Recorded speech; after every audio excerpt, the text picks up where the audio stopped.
ଯେତେବେଳେ ଭାସ୍କର ବାବୁଙ୍କ ପୁଅ ବୋଲି ମୁଁ ତ ପୃଥ୍ୱୀରାଜ ବାବୁଙ୍କୁ ଜାଣିଲି, ତ ମୋ ମନରେ ଆସିଲା ଯେ ଇଏ ଆଜି ପର୍ଯ୍ୟନ୍ତ ବିଜେପିରେ ଥିଲେ କେମିତି। କାରଣ ଭାସ୍କର ବାବୁ ସବୁବେଳେ ପୁରା ଯେତେବେଳେ ବିଜେପି କିଛି ନଥିଲା ସେତେବେଳେ ମୂଳଦୁଆ ସୃଷ୍ଟି କରିଥିବା ଲୋକ।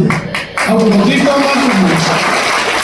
ମହାତଙ୍କୁ ଯଦି କିଏ ଜିତେଇ ଥାଏ ସେ ସମୟରେ ପ୍ରଥମେ ସ୍ୱାଧୀନରେ ଯେଉଁ ଜିତିଲେ ସେ ହେଉଛନ୍ତି ଭାସ୍କର ବିଜେପି ସେଥିପାଇଁ ସେଠି ବିଜେପି ତରଫରୁ ଲଢ଼ିଥିଲେ ଆପଣମାନେ ଜାଣିଛନ୍ତି।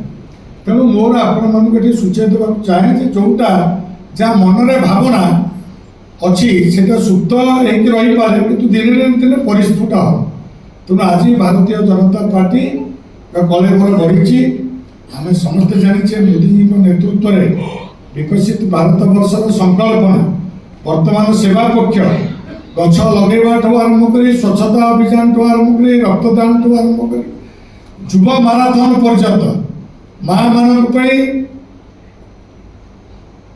ସୁସ୍ଥ ନାରୀ ସଶକ୍ତ ପରିବାର ବିଭିନ୍ନ କାର୍ଯ୍ୟକ୍ରମ ଆପଣ ଦେଖୁଥିବେ।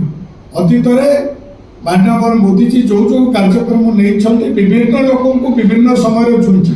ସେ ଅପରେସନ ସିନ୍ଦୁର ହଉ ବା ଜନ କଲ୍ୟାଣକାରୀ ଯୋଜନା ହଉ, ଆପଣ ଜନଧନ ଆକାଉଣ୍ଟ ଆରମ୍ଭ କରିକିରି ଡିଜିଟାଲ ଇଣ୍ଡିଆ ଷ୍ଟାର୍ଟଅପ୍ ଆରମ୍ଭ କରିକିରି ପିଇବା ପାଣିର ସୁଗମ କରିବା ଆରମ୍ଭ କରିକି କନେକ୍ଟିଭିଟି ପର୍ଯ୍ୟନ୍ତ ଆଜି ଆପଣ ଦେଖୁଥିବେ ଓଡ଼ିଶାକୁ ଯେଉଁଭଳି ଭାବରେ ସେମି କଣ୍ଡକ୍ଟର ଦୁଇଟା ଇଣ୍ଡଷ୍ଟ୍ରି ଦେବା 3,500 କୋଟି ଟଙ୍କାର, ଇଏ ଛୋଟିଆ କଥା ନୁହେଁ।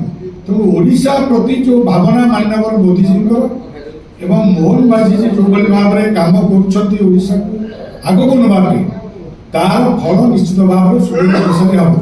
ତେଣୁ ଆଜି ଆମେ ସମସ୍ତେ ସଂଗଠନ ସହିତ ଅଛେ। ମାନ୍ୟ ମନମୋହନ ମାଝୀଙ୍କ ନେତୃତ୍ୱରେ ଆମେ ଆଜି ଦୁଇ ପଦ ଏଠି କହିବାକୁ ଆପଣଙ୍କୁ ସୁଯୋଗ ଏଇଥିପାଇଁ ମିଳିଛି, ମୁଁ କନ୍ଧମାଳର MP ହେଇଛି।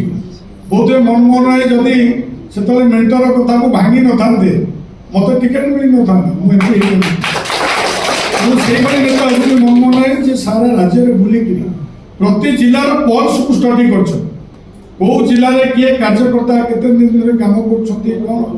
ତେଣୁ ଏସବୁକୁ ପୁରା ତଳକୁ ଯାଇକିରି ପରଖିଥିବା ବ୍ୟକ୍ତିତ୍ୱ ହେଉଛନ୍ତି ମନମୋହନ ସାମଲ। ତେଣୁ ଆମେ ସମସ୍ତେ ଆଜି ଏକାଠି ହେଇଛେ।